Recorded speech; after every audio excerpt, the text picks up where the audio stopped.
In this video, we are going to look at Resnet 50 architecture and application of slightly modified architecture to improve accuracy of CIFAR10 image recognition problem. So the objectives are as follows. We will recap what we have done before so as to give the context of what we are trying to achieve in this particular video. Then we ask the question, how does deeper networks perform and why do they perform the way they do? We will, in particular, look at one of the two papers dealing with the ResNet, the first papers that was written by Microsoft, and then understand the concept of identity skip block code. So this is the main idea that is used to build ResNet. So, and then convolutional skip block code is essentially extension of this identity skip block code. Um, then we will look at this ResNet architecture, how to write that in code. Finally, we will try to do few modifications to ResNet 50 architecture to do CIFAR10 and look at the results. Finally, I also want to say a couple of things about like I tried to set up a GPU on Mac Pro, and for some reason there were issues. I could not do it, and I really realized there are additional steps that needs to be done. So I will share that briefly in a note. So what you see here in the image is this is a CIFAR data set where you have 10 categories. Those are listed here, airplane, automobile to ship and truck, and so on. And then what you see here is a ResNet 50 architecture, which will go in detail. And then what you see here is a skip block, which is the main idea behind that is used to build a ResNet architecture, and this is another representation of ResNet architecture. So this the same block is represented here. This is a convolutional block, and this is identity block. This is the one that we are going to look in detail, and this particular block is simply an extension of identity or skip block. So as usual, I have a project setup where I have all of my projects, neural network projects in Keras, and there is a data folder within it and notebooks folder, and then images folder in it. So let's recap what we did in the previous video, or what are the things that we have done that is leading up to here. So what we did was we saw that when we applied CNN on MNIST data, a very simple CNN was able to give an accuracy of 99.2%. So what we did was, okay, let's try to apply the same MNIST, the convolutional architecture and see for it. And what we realized was we got an accuracy of uh, about 73% even after running 100 epochs. So we try to improve the number of convolutional layers by following the architecture of VGG16, essentially containing a large number of convolutional layers with pooling layers in between, and the final layers being the dense layer. So we just use this particular architecture, maybe like we just use 3 blocks and try to create a VGG inspired network. And that one yielded us accuracy of 83%. So then we further try to improve this with image augmentation. So the images were modified through image data generator, where we either zoomed a little bit, rotated a little bit to the left or to the right, width sharing and height sharing, and all of those were done to generate modified data. And we try to feed that as a new data, and we run for about 150 epochs, and we saw that the accuracy improved close to 88.2%. So that is the context of what we have done before. So as you can see, MNIST gave 99.3% accuracy, CIFAR10 with 2 layers gave 73%. The same architecture gives 73% accuracy, and then CIFAR10 with 6 layers gave 83%, and with image augmentation gave close to 89%. right? So can we increase further? So why stop at 6 layers? Why can't we do a large number of, like maybe like 60 layers, 100 layers, to begin with, maybe 30 layers and 50 layers, 100 layers, and so on. Don't we improve endlessly? This was a question that was asked by one of the groups. And this is the paper they written from Microsoft Research. And what they realized was, as you increase the number of iterations, for example, here a number of blocks or number of convolutions, here 56, you see that the training error actually is worse compared to a 20 layer network. Same thing happens in the test error as well. So note that this is not overfitting. Usually, overfitting, at least the training error decreases, whereas the test error is bad. But training error is usually better. So this is um, not a problem of overfitting. In fact, something is happening that's making the uh, network worse. So this is BGG in 19 layers, and 34 layers would look something like this. And this is the residual layer where the skip layers are being used. That is what is being discussed in this particular paper. So the question remains, why do they perform worse? I think the number of parameters increase, and there is a problem of vanishing gradient.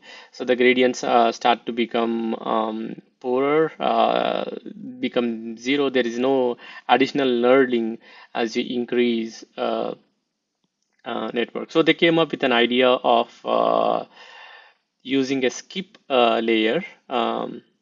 Let's look at so let's try to understand this skip layer, identity layer. Essentially, what that means is, so whatever is passed, let's say you're passing some value after it. Let me show you here. So let's say this is a convolution layer, this is a convolution layer. So there is an X coming here, and then most often in the plane networks that we have seen so far, here it's a convolution layer, it goes through a ReLU, convolution layer, it goes through a ReLU, and it passes through straight. But what we are doing here is we are allowing another a path for the X to path without being modified. It doesn't go through anything. So if this is X, uh, and this is and whatever happens here is f of x, then ideally, so what this network is learning is f of x plus x.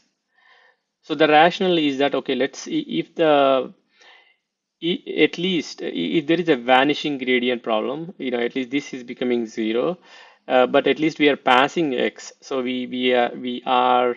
um, we are not worse. So if in the absence of this one, our learning becomes zero, if this tends to become zero, but by including this one, it at least will perform as well as it did with fewer networks back here, right? So that is the idea of using this one. So if there are any learning that can happen, that will be learned within this FX layer, even if it is very small. So the identity layer protects it from the problem of vanishing gradient. So that was the reason why this architecture was introduced, and it did perform really well in ImageNet problem with where the dimensions of 220, 24 images were given to it. So let's look at what is this um, architecture in detail in code. So another representation of this particular block is shown here. Let's look at here, identity block. So you have an X variable. So you are getting weights out of a ReLU network from one layer. And then that one is passing through convolutional one by one, and then it is passing through batch normalization, and then it's passing through activation. And then whatever is coming out of this activation, usually ReLU, it's going through convolution 3.3 and then batch normalization activation, and then finally convolution 1.1 and batch normalization activation. So all of these changes are not changing the dimensions, the shape of your X. So this X that is coming directly here, and the after processing, this is f of x after going through three layers of convolutions, activations, and batch normalization, you're adding them together here. So the shape is identical. However, in certain cases, the shape may not be identical because you might have increased the number of filters. In that case, you need to um, do the improvement. The same filter that is applying in this block, the filter 3, for example, that goes into convolution 1, needs to be applied here so that the X that is coming here and that is being added here are the same. So the only change between these two is this particular layer, which is essentially trying to match the shape of what is coming out of this layer. So let's look at that in code. One more thing that it probably helped explain is so why this identity layer actually works. So let's say you have a convolutional network, a simple one which has three blocks, and then you have a feed-forward network, and then softmax, you're getting accuracy X percentage. So let's say if I introduce a four convolutional network with the idea that all they are doing is they're just passing whatever is given in input is passing to the next layer. So they are not doing anything, they are not learning anything, there are no weights, all whatever it gets, it is passing to the next layer. So ideally, whatever the input is coming at this convolution layer will also be passed to this FC layer, right? So there is no difference between these two. So although these identity layers can also be thought of as a convolutional layer without doing much. So it doesn't do much worse. So if you add convolutional besides it, if there is any extra learning that can happen apart from this being passing here, that learning can happen in this convolutional network. So, but at least it won't be worse than the accuracy won't be worse than what you see here because these presence of these will maintain it. But if you're just running all convolutions, if there was a degradation, vanishing gradient starts happening, then the accuracy goes low. So that's one kind. So how do you implement that? So what you see here is identity block. So you're creating, so you're giving specifying input and the kernel size and the filters and the stage and the block. So these are essentially the names. You have seen here. You can say this is stage 0, stage 1. Let's say stage 1, stage 2, stage 3, stage 4. So in stage 2 there are two steps. In stage 3 there are three steps, and so on. And within this this block, these are additional steps are being implemented. So that's so one identity block. You have a shortcut which is the input, and then there are three filters, as you can see here.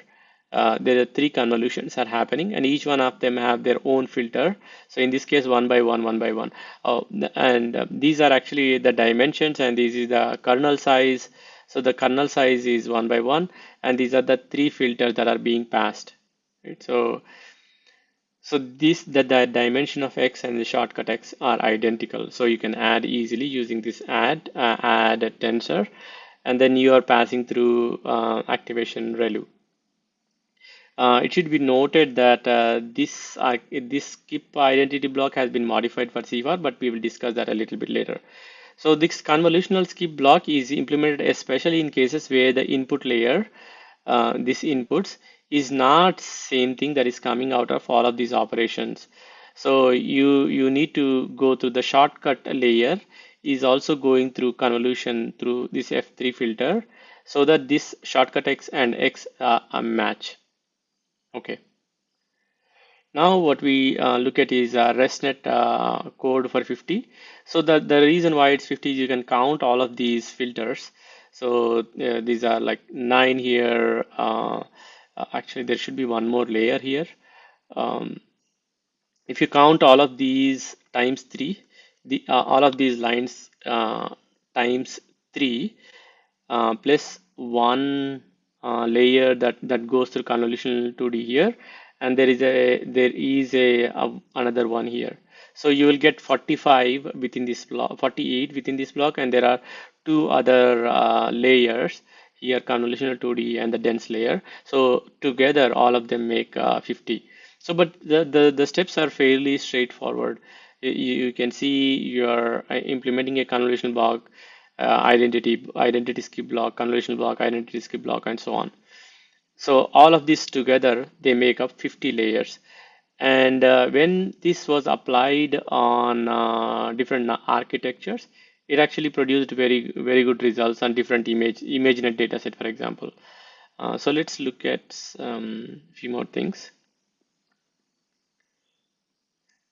So as you can see, um, they have developed ResNet 50, ResNet 101, ResNet 152 by increasing the number of layers. Yeah, so this another way of looking at the ResNet architecture, for example, 18 layer. What happens here is that in the first layer you're doing a convolution with 7 by 7 kernel with 64 filters and a stride of 2, and that will generate an output of 112. And then you're doing a max pool with 3 by 3 stride 2, and from here onwards, if it is 18 layer, you're doing different operations. For example, 3 by 3 64 twice, 3 by 3 128 twice, 3 by 3 256 twice, and 3 by 3 512 twice. So each of these is convolutions, and then you're doing twice for each of them. Whereas in the 34 layer, you're doing 3 times, 4 times, 6 times, and 18, and 50 layer that we just looked at is 3, 4, 6, and 3. So this is how you can read this particular chart, how ResNet 50 is constructed. It can be represented in this format as well. So as you can see, the error rate significantly decreased. This is the plain one. So you're seeing an error rate about 30%, or so it starts dropping. The 34 layer is actually performing much better. Um, so let's see what happens if we increase the depth of it. So you can see that when you increase the depth, the error rate is coming almost 4.49, close to 4.9. So as you increase the depth, you're noticing the accuracy is becoming better, and so it is compared against other network, and it is doing a very good job. So now let's look at what my experiences are running before even going to CIFAR10 analysis. So what I did was I tried to run um, again. So if you look for this code, so this code was actually took from the author of Keras, from his Git page.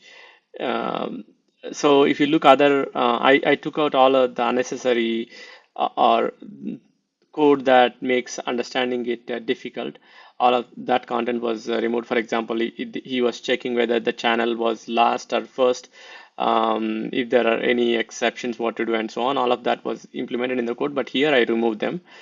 Um, so if you want to code it, because there is, you see there is a repetition of the blocks, you can probably do some looping, a clever way of programming, which I try to do it here by representing block names, ID names, and stages, and then try to code in a easy to in a condensed format, but probably it's not easy to understand. But definitely it does help if you try to expand this particular network to, let's say, 300 layers. So what I tried to do initially was I tried to use a ResNet architecture, ResNet 50 architecture, to run the CIFAR10 dataset. But what is one of the things that you will notice is CFAR uh, CFAR10. Let's look at this one. So the ResNet code was initially implemented for uh, 224 by 224 by 3 images. So colored images which are dimension 224 by 224. But I am here passing an image, the CIFAR10 datasets are 32 by 32 by 3. So I try to do a padding of 99 and try to run it. And I realized to run 150 layers, it took me about 2.5 hours on the CPU. So I actually gave up on the idea of running it for 100 iterations because it will take few weeks, if not months. Um, so one of the things that I started doing was maybe I should modify um, the image itself, the architecture a little bit. So I tried to create ResNet code that was with fewer blocks. Instead of doing ResNet 50, I was trying to do ResNet 20 or 30 to see how it works on CIFAR10 dataset. There are many modifications. So I did like 19 layers. There are many modifications that I did. The first modification was instead of doing um, a 7 by 7 filter, which was the default one. Actually, in fact, I modified this one even further. Let me show you that particular code. Um, Modified, yeah, here. So you can see here the modified code, um, the image. So I'm in the first layer, I'm using number of the kernel size is 3 instead of 7 by 7 in the original paper. And then I'm starting with filter 16, filter 32, and filter 64, slowly increasing. And then I'm using mostly identity skip block version 2. So what happened was even in the original paper, when they try to um, when they try to run this ResNet on CIFAR10, the best accuracy they got was about, I think, 92%. So they went back and then they did a little bit more work and published another paper use oriented towards CIFAR10 dataset. And what they said was they made few changes to the original architecture, which they call ResNet v2. So initially the proposal was, okay, you do a convolution followed by batch normalization and followed by ReLU, followed by convolution and batch normalization, and then you add them and then do ReLU. So instead of doing all of this one, they did some experiments by changing the order of when the batch normalization should occur, when should you do ReLU, and so on. They figured out this particular way, which is batch normalization, ReLU, and then you do convolution, batch normalization, ReLU, and convolution, and then you add with and then pass it to the next layer without actually performing ReLU.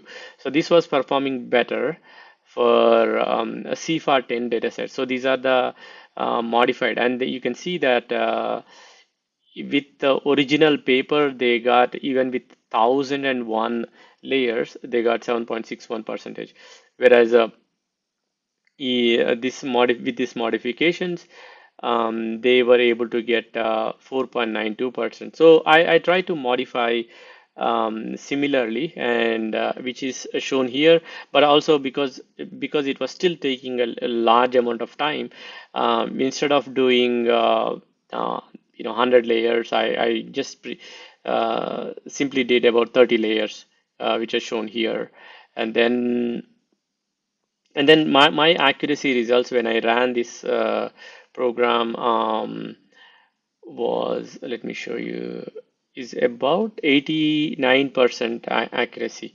So I think that, yeah, so the when I ran the program for 200 epochs, I saw about 89.2% accuracy, which is not a lot of improvement from where we started, but definitely a lot of learning.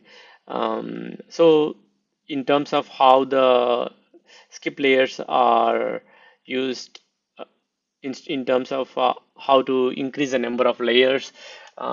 This was a challenge to the CIFAR CIFAR10 dataset is a low resolution dataset. So this was a challenge even for the Microsoft researchers who introduced the concept of ResNet.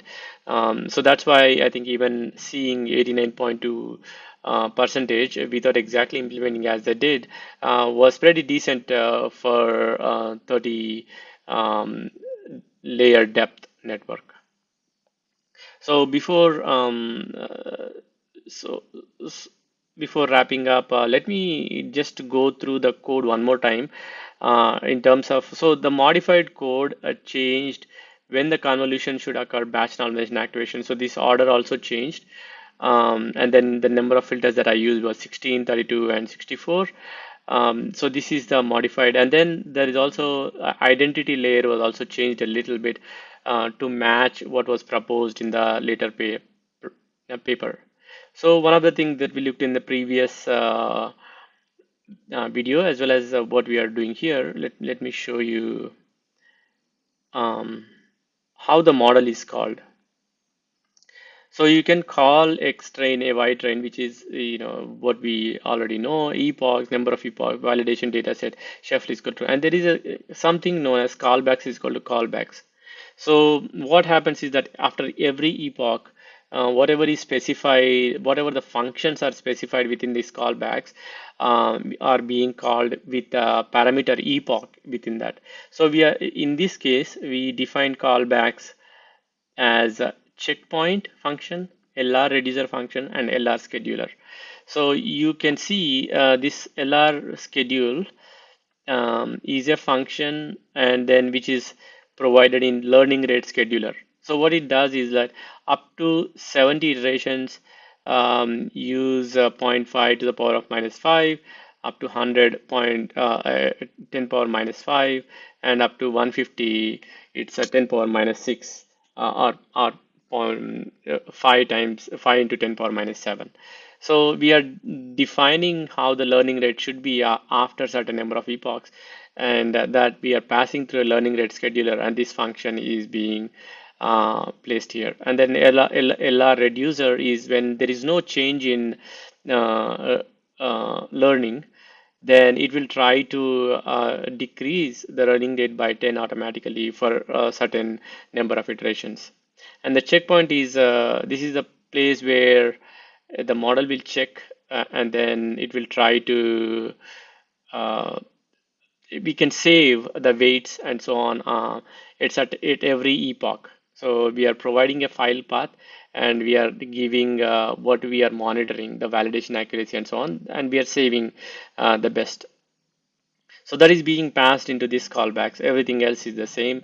What else? Yeah. So essentially, when I'm calling Resnet modified with input shape specified as here and the number of label tens. And then I'm creating a model here and then compiling with different optimizers than what was being used in the paper. And the batch size was 256. And as and I'm printing the accuracy. Finally, also printing the model into a PNG JPEG format so that you can actually look at the architecture of what went through to produce those results. So let me see. Yeah, so I mean, we can look at one of the results, and so you can see this is the plot. So until here, one convolution has happened, and then there is a split is happening here. This is a batch normalization skip where one convolution is occurring with one by one, so that the shape it changes from 64 to 256. Whereas the left branch is going through three convolutions, and the shape is changed in this layer. Finally, when everything is done, you are merging them together by using this add statement. And in other places, it's only identity skip, not even convolutional identity skip. So whatever is passed here is passed into this layer. Okay. So so just as a recap, before I get into how to what problems I faced to set up a GPU. So what we did was we looked at identity convolution, we looked at what is the reasons for deep layers not performing very well, and what is the why this particular layer, skip layer, would work. The reason being, at least the gradients are the weights are not diminishing, because at least you have a earlier weights that are passing through subsequent layers without going to the function. And the functions, the goal of the function will be, if there is any information to learn, this will be positive. If there is no information to learn, this can become zero. So in a way, it's choosing how many layers are useful, um, based on this architecture. So you can go as deep as possible, because that is essentially equal to adding identity layers, as shown here. So we ran through Resnet, and again, these Resnet architectures takes weeks even with GPUs, as the author suggests. Even for the CIFAR data set, it took few days with multiple GPUs. So I did not attempt to run through various iterations, but my accuracy was about 89.2 percentage. So finally, one point that I want to say about installing an M1 Mac, and there are many YouTube videos, where even there was one by Jeff Eaton about how to install Keras with GPU support on M1 Mac. Unfortunately, it did not work for me, uh, there were one main change that I did that made the code work. So the steps include, you need to update your Xcode if you might already have it, so you don't have to do anything here. Then you can go to Miniforge, and you can download ARM64 Apple Silicon. One of these terms will be specified. You download that particular of Miniforge, and you install it. Like, you just say bash, and then whatever the .sh file that you downloaded, and that will create necessary Miniforge directory. So you go into the Miniforge directory, and if there is any already, when you run through the Miniforge, it will create a um, uh, virtual environment. So you can set base environment to be, um, to ignore it. So you are setting it to false, so that it doesn't create any virtual environment. Then you're going through the, you're setting a new virtual environment. Here I'm calling MLDev, and then I'm specifying my Python version. So you can do this, and these are additional installs that are Mac OS specific. So you do these Conda install, TensorFlow Depths, and TensorFlow Mac OS, and TensorFlow Metal. You install these, and then whatever additional package, usually you have to install NumPy, Pandas, scikit-learn, Matplotlib, and Seaborn, or other things that are needed. You can install now, and then also install Jupyter Notebook if it's not already there, and you can invoke the Jupyter Notebook by calling Jupyter Notebook. So once you open it, you can run this particular code, print the length of TN, number of physical GPU devices. So this will print number of GPU devices. That way you will know whether you are using GPU or not. Sometimes until this, it will work very well, but you actually, when you're executing certain code, as we have seen earlier, like if you want to load CIFAR10 dataset and try to run through a couple of convolutions, it will fail. And what I realized after a lot of searching, what I realized was there was some conflict with the NumPy, existing NumPy. So I tried to reinstall NumPy, uninstall and install again. And then also change this TensorFlow um, version to zero point 0.5, and TensorFlow macOS version to 2.9.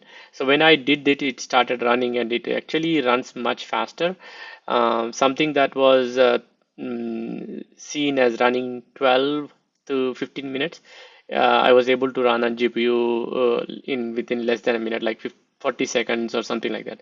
So it definitely saves a lot of time if you can use uh, GPU. And these are few references that I used to come up with this code. So with this, I conclude this